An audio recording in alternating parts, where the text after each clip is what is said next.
Baik, perkataan yang ketiga ini disebut juga sebagai salib penghormatan keluarga. Salib penghormatan keluarga. Di atas kayu salib, kalau kita ingat lagi, selama 6 jam di atas kayu salib, Yesus Kristus menyampaikan 7 perkataan. Dan 7 perkataan ini memiliki makna rangkuman 33 tahun pelayanan Yesus Kristus. Semua dirangkumkan ke dalam 7 perkataan di atas kayu salib. Ini juga disebut sebagai khotbah darah. Khotbah darah ya di atas kayu salib. Mari kita melihat satu persatu mengenai perkataan yang ketiga ini. Jadi perkataan pertama itu adalah salib pengampunan dosa. Salib pengampunan dosa, kemudian salib yang kedua itu merupakan salib pengharapan, ya, salib keselamatan. Jadi karena ada kasih penebusan, kasih pengampunan, maka ada penyelamatan. Ini yang terjadi. Nah, perkataan yang ketiga, nah ini semua kita perlu ingat masih disampaikan oleh Yesus di antara jam 9 sampai jam 12 saat masih terang. Oke, Yohanes 19 ayat 26 dikatakan, ketika Yesus melihat ibunya dan murid yang dikasihinya di sampingnya, berkatalah ia kepada ibunya, "Ibu, inilah anakmu." Kita sudah tahu bahwa ketika Yesus disalib, semua murid meninggalkan Yesus. Ya, Matius 26 ayat 56 dan selanjutnya ini. Tetapi dari antara 12 murid, ya satu murid udah bye-bye gitu ya. Tetapi dari 11 murid ada satu yang kembali, yaitu murid yang dikasihinya. Murid yang dikasihinya. Nah, ini murid yang dikasihinya ini berbicara tentang Yohanes, Rasul Yohanes. Oke, Rasul Yohanes. Dia kembali ke bawah kayu salib. Ke bawah kayu salib. Dan dari antara semua orang yang selalu menyertai Yesus, ada yang tetap ada dan tidak lari. Itu adalah perempuan-perempuan. Ada 4 perempuan. Kalau kita lihat siapa saja mereka di Yohanes 19 ayat 25 dikatakan, dan dekat salib Yesus berdiri ibunya Maria, ya, ibunya, yaitu siapa? Maria. Jangan bingung karena di sini ada Marianya, ada beberapa gitu ya. Jadi berdiri ibunya dan saudara ibunya, Maria, istri Klopas. Jadi istri Klopas namanya juga Maria juga nih. Ya. Sebentar. Ya. Maria. Kemudian ada Maria Magdalena. Jadi kalau kita lihat 4 perempuan ini, Maria, kemudian saudara ibunya, ini bentar ya, itu Salome, ya, Salome. Kemudian istri Kleopas situ ada, ini jadi Salome ini yaitu saudara ibunya, kemudian Maria ini istri Kleopas, ya.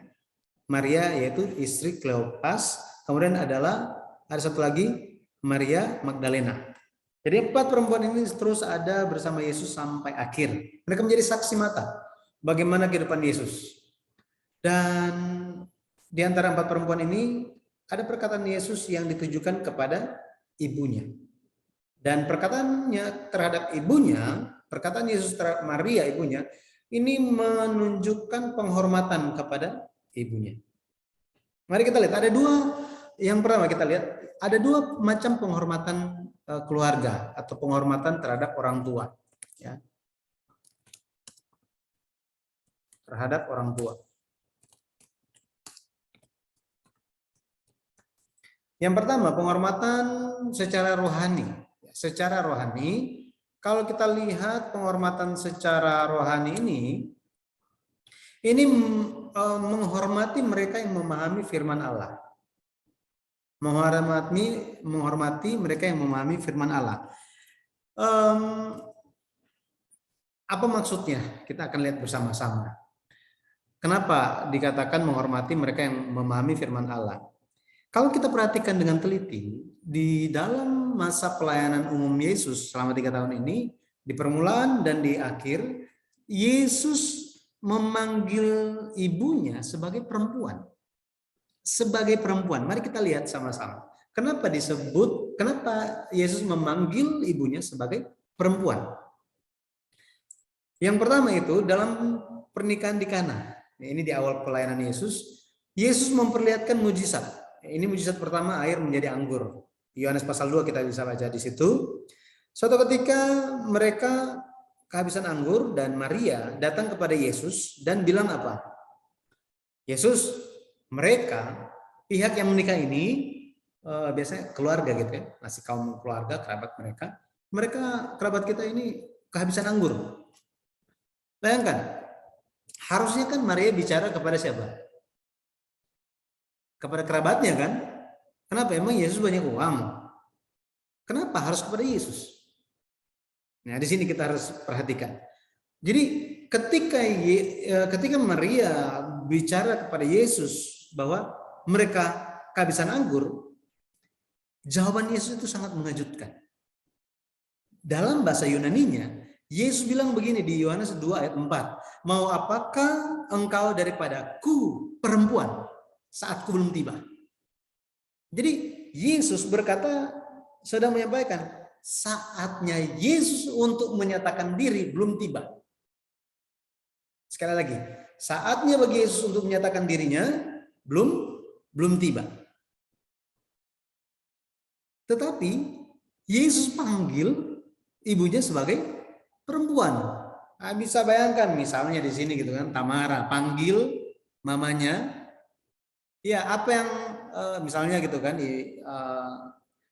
Penatua Ribka bilang, Tamara, tolong itu kamu bantu dulu di dapur, bantu mama di dapur. Tiba-tiba misalnya gitu, Tamara bilang, apa yang engkau mau daripada aku, perempuan? Waduh, apa yang terjadi? Dahsyat pengaruhnya, betul kan? Nggak sopan kan? Makanya ada suatu sudut pandang yang menyatakan bahwa memang Yesus itu anak kurang ajar katanya. Tidak sopan. Tidak sopan. Kemudian ada yang mengcounter pandangan itu dan dia bilang apa? Oh, wajar kok di zaman itu. Di zaman itu memang wajar untuk seorang anak menjawab seperti itu, panggil perempuan. Tapi ini pandangan yang keliru, ya, pandangan yang keliru. Yesus bukan sedang ingin merendahkan Maria. Bukan. Gitu ya. Yesus adalah Tuhan. Tuhan yang menyatakan firman-Nya di dalam 10 hukum yang kelima apa? Hormatilah ayahmu dan ibumu supaya lanjut umurmu di tanah yang diberikan Tuhan Allahmu kepadamu. Keluaran 20 ayat berapa? Keluaran 20 ayat yang ke-12. Ya. Kok Tuhan nggak memberikan teladan yang tidak benar gitu. Betul ya? Nah, di sini kita perlu memahami ada suatu tujuan Yesus memanggil ibunya sebagai perempuan. Kenapa? Yesus ingin menyatakan kepada ibunya siapa Yesus sebenarnya. Bahwa apa? Yesus adalah Allah pencipta. Memang dia lahir sebagai anak Maria. Tetapi dia, anak Maria ini adalah pencipta. Yang menciptakan siapa? Yang menciptakan Maria. Selama ini Yesus dikenal sebagai ya anak, betul ya, dalam keluarga tukang kayu ini. Tetapi Yesus dengan sengaja menyatakan dirinya. Untuk apa? Untuk membuat Maria itu klik. Jadi banyak hal, kalau kita lihat, coba kita pikirkan kembali mengenai pengalaman Maria dengan Yesus. Yang tahu, yang menerima firman secara langsung bahwa apa? Anak yang engkau kandung ini adalah dari Roh Kudus. Dia adalah juru selamat. Dia adalah Mesias. Engkau akan menamakan dia Yesus. Siapa yang ada pengalaman ini secara langsung? Maria kan? Maria. Bahkan sebelum dia hamil, tetapi dia sudah dikasih tahu lebih dulu. Ketika kalau kita lihat ketika orang-orang Majus datang gitu ya, orang-orang Majus datang memberikan persembahan ya, emas, kemenyan dan mur, hal itu sangat mengejutkan sebenarnya. Betul ya? Sangat-sangat mengejutkan. Kenapa? Karena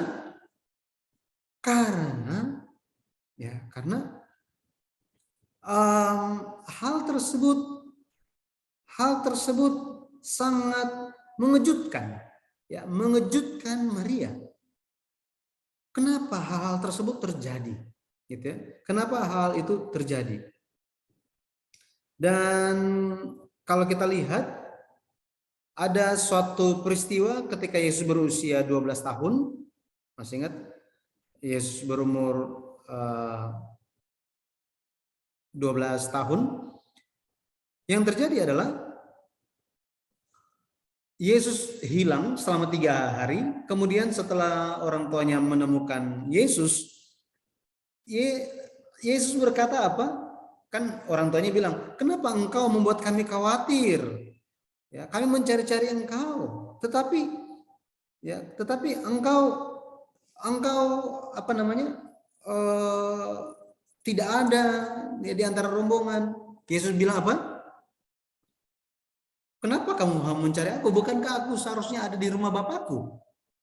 Nah ini, hal-hal yang seperti ini dialami oleh Maria. Bahkan kalau kita lihat lagi, gembala-gembala yang mendatangi, yang pertama kan, yang mendatangi kandang binatang di Bethlehem itu adalah siapa? Gembala-gembala yang pertama kali datang. Bukan orang Majus duluan datang. Tetapi gembala-gembala ini yang datang. Kalau kita lihat bagaimana respon atau reaksi dari Maria mendengarkan kesaksian yang disampaikan oleh gembala-gembala yang tahu tentang kelahiran Mesias Juru Selamat ini, mereka mengalami kan? Gembala-gembala ini mengalami bagaimana malaikat datang, ya, bala tentara malaikat datang dari surga dan menyatakan kabar sukacita. Bilang apa? Pergilah ke Bethlehem, di sana telah lahir juru selamat bagimu. Bersukacitalah. Mereka datang dan cerita kepada Maria dan Yusuf. Nah, coba kita lihat Lukas pasal 2. Karena sudah sampai di sini, mari kita lihat Lukas pasal 2. Lukas pasal 2. Kita lihat sama-sama. Oke. Lukas. Kitab Lukas, nanti sambil buka Alkitab juga gitu ya. Nah, kita lihat.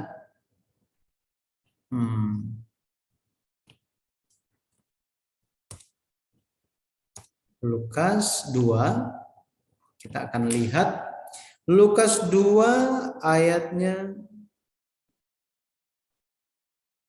ayatnya yang ke-17, kita lihat ayat yang ke-17. Ya. Jadi gembala-gembala itu kan dibilang ayat 15, setelah malaikat itu meninggalkan mereka kembali ke surga, gembala-gembala bilang apa? Mari kita lihat ke Bethlehem, lihat apa yang terjadi seperti yang diberitahukan Tuhan kepada mereka, katanya. Ayat 17 bilang apa? Setelah mereka menjumpai Maria, Yusuf dan bayi itu di dalam palungan, mereka apa? Memberitahukan apa yang telah dikatakan kepada mereka tentang anak itu.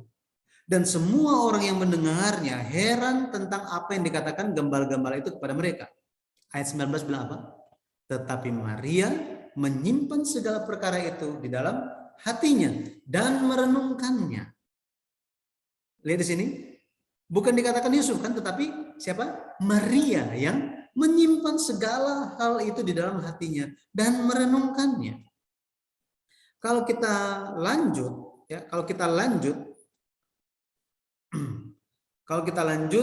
tentang apa yang terjadi,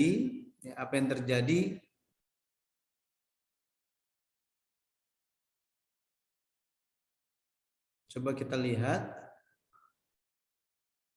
Kita lihat masih di Lukas pasal 2. Coba kita lihat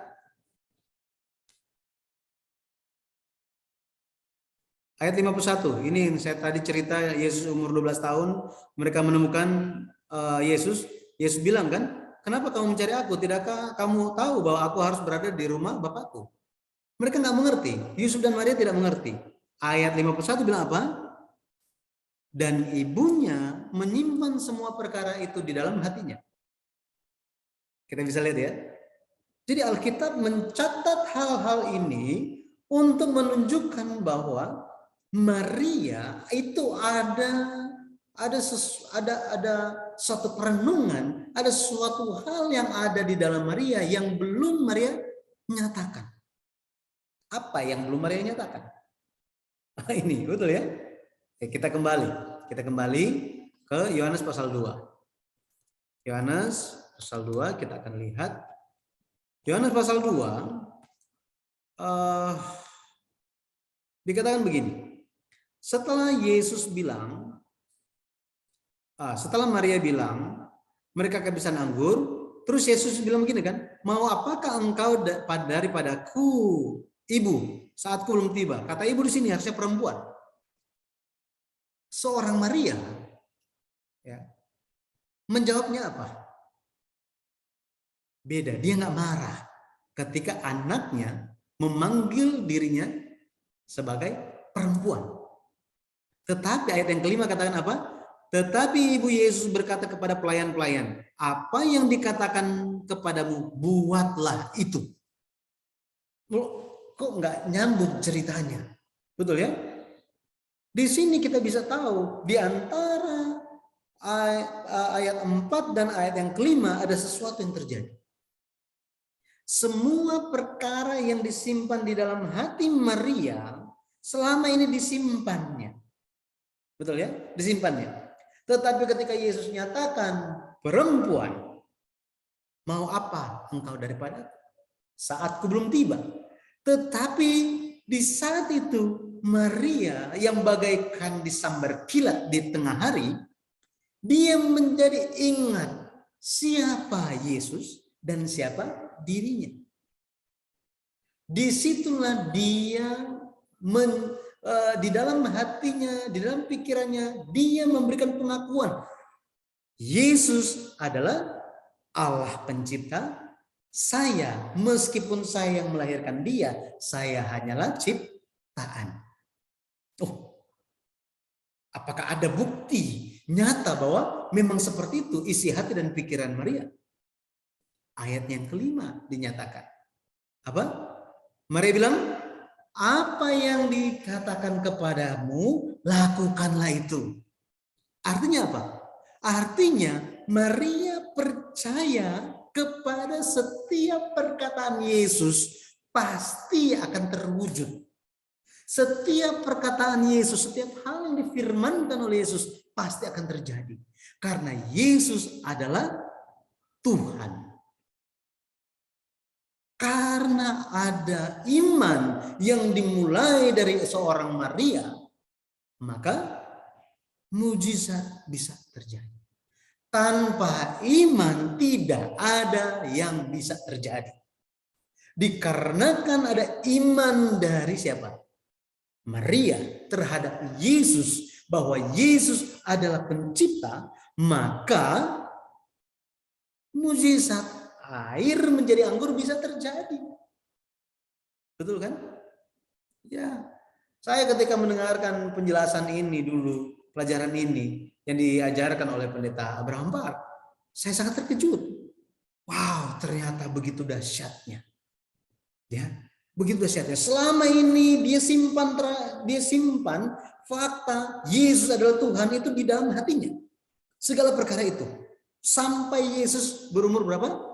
30 tahun. Bayangkan, 30 tahun dia simpan semua perkara itu dalam hatinya, hati Maria. Tetapi ketika waktunya tiba, jadi saatnya Yesus itu tiba, saat Tuhan, waktu Tuhan itu akan tiba jika ada apa? Ada iman. Sekali lagi, waktu Tuhan dan waktu manusia ini akan tiba, akan cocok ketika ada apa? Ada iman. Mujizat bisa terjadi ketika ada iman. Mujizat air menjadi anggur gara-gara imannya siapa? Ada yang pernah pikirin mengenai hal ini? Nggak ada ya? Gara-gara iman ibunya, iman Maria.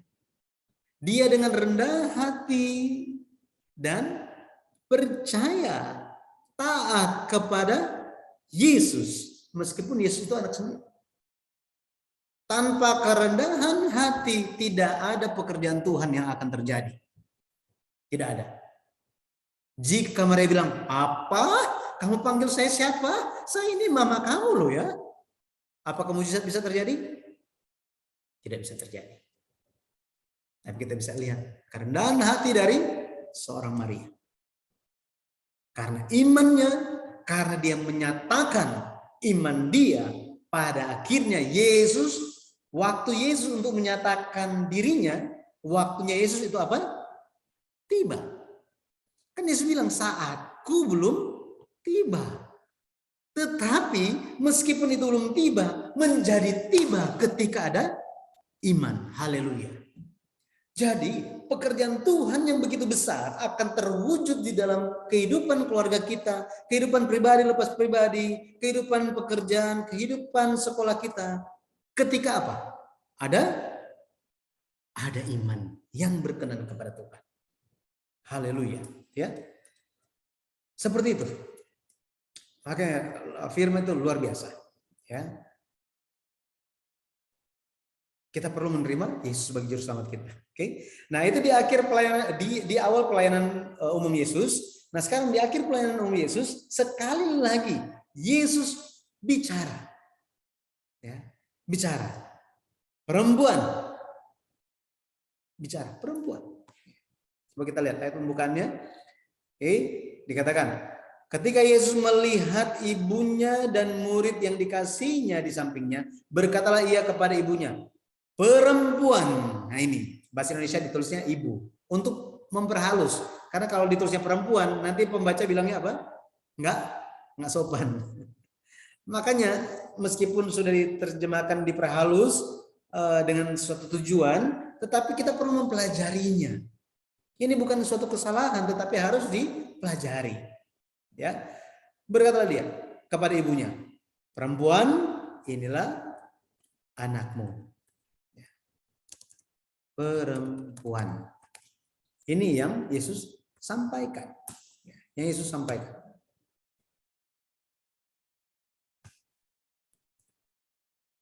Oke.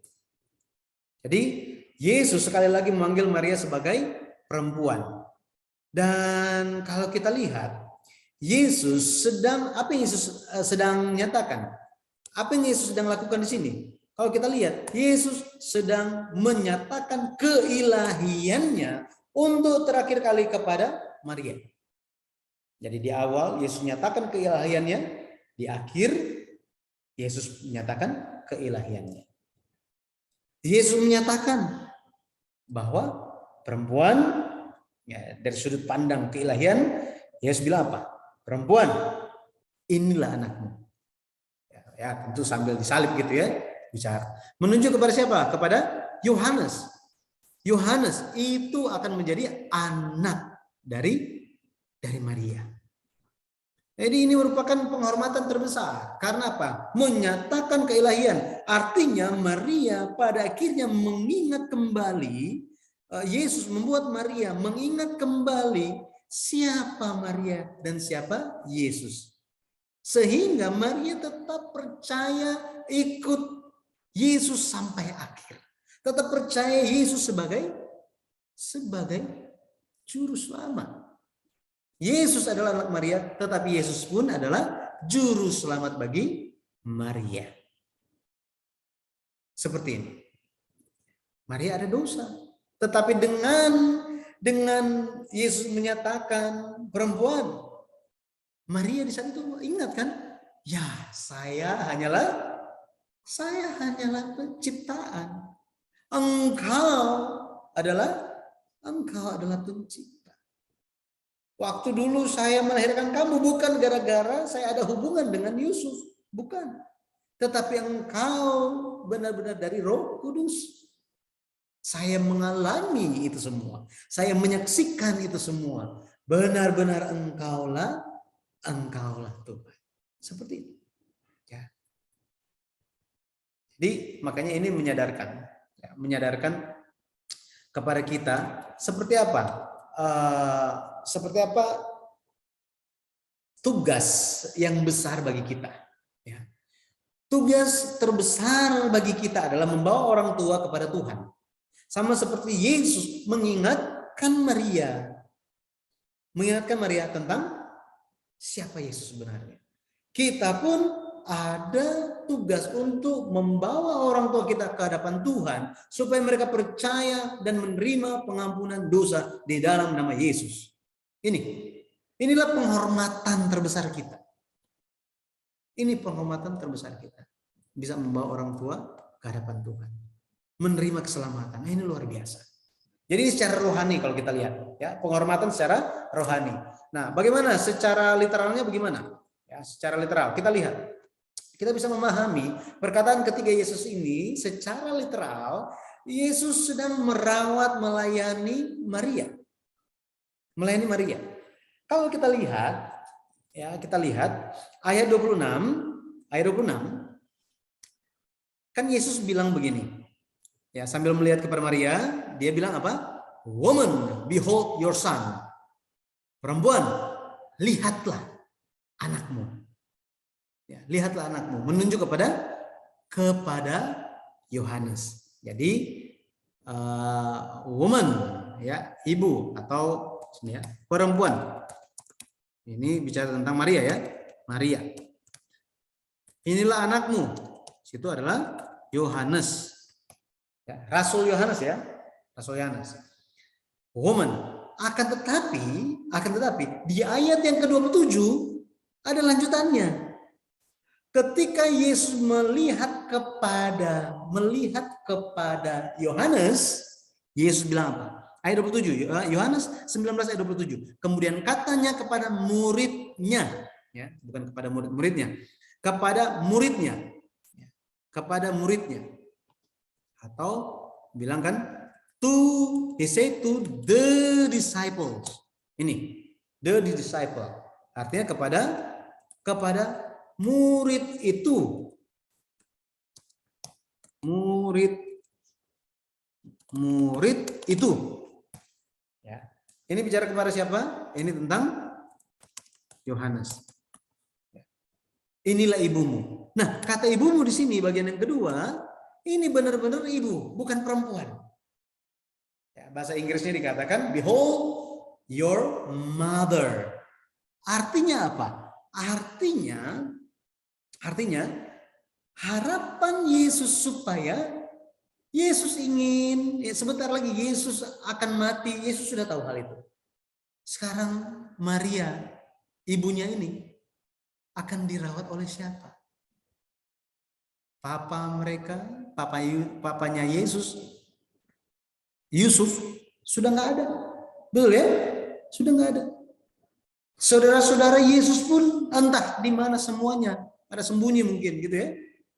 Yang ada di situ siapa? Yohanes, Rasul Yohanes. Yesus berkata kepada Yohanes, inilah ibumu. Artinya apa? Artinya Yesus memberikan tugas kepada Yohanes untuk merawat Maria. Oh, dari mana kita tahu? Nah, Yohanes 19 ayat 27, setelah Yesus berkata, inilah ibumu kepada Yohanes, dikatakan apa? Dan sejak saat itu, di sini, sejak saat itu, murid itu, siapa murid itu di sini? Dia adalah Yohanes. Murid itu menerima dia. Dia ini siapa? Maria. Di dalam rumahnya. Nah, bisa mengerti di sini, ya. Makanya kita bisa lihat, ya, bagaimana Yesus bertanggung jawab sampai akhir. Dia sangat menghormati ibunya dan tetap merawatnya sampai akhir. Sampai apa? Menitipkan ibunya kepada Yohanes supaya dirawat. Jadi Jangan cuma bawa orang tua kita di hadapan Yesus dan menerima iman terhadap Tuhan. Jangan berhenti di situ. Oke, Tuhan, saya sudah bawa orang tua saya, mau papa saya ke hadapanmu. Mereka sudah menjadi orang yang percaya. Saya angkat tangan ya sekarang. Sekarang mereka tanggung jawab Tuhan. Terus tidak menghiraukan lagi orang tua. Nggak pernah kontak lagi. Nah, bisa seperti itu. Harus bertanggung jawab sampai akhir. Harus hormat dan memperhatikan orang tua, mengasihi mereka sampai akhir. Seperti yang Yesus lakukan. Ya. Bayangkan ada anak-anak yang lain, ada Maria masih ada anak-anak yang lain, tetapi yang merawat Maria bukan anak-anak yang lain, yang merawatnya siapa? Yohanes. Matius 13 ayat yang ke-55 dan 56 dikatakan bahwa Maria ada anak-anak yang lain setelah Yesus. Ya, setidaknya ada Yakobus. Kalau ada yang mengikuti khotbah yang disampaikan oleh Pendeta David Won hari Rabu kemarin, ya nanti bisa di-share linknya ya. Nah, ini Yakobus, adik dari Yesus, the brother of Jesus, katanya gitu ya. Kalau kita baca di kitab Yakobus, di situ ada ditulis saudara Yesus katanya. Ini saudara secara jasmani. Jadi ada Yakobus, Yusuf, Simon, dan Yudas. Banyak nama yang sama, jangan bingung. Zaman dulu memang seperti itu. Namanya banyak yang sama. Tapi ini orang yang berbeda. Jadi setidaknya 4 orang ini, yang laki-laki ini, merupakan anak-anak Maria. Seharusnya mereka yang merawat. Tetapi Yesus mempercayakan ibunya kepada Yohanes. Sejak waktu itu Yohanes merawat Maria selayaknya ibunya sendiri. Yohanes 17 ayat yang ke-27 dikatakan, dan sejak saat itu murid itu menerima dia di dalam rumahnya. Di zaman dulu, zaman Yesus itu ada satu tradisi namanya gorban. Ya, tradisi Yahudi namanya gorban. Artinya tradisi ini ada hal-hal yang harus anak-anak berikan kepada orang tua. Tetapi daripada memberikan kepada orang tua, bisa diberikan, jadi bisa diberikan kepada orang tua, bisa juga diberikan kepada Tuhan.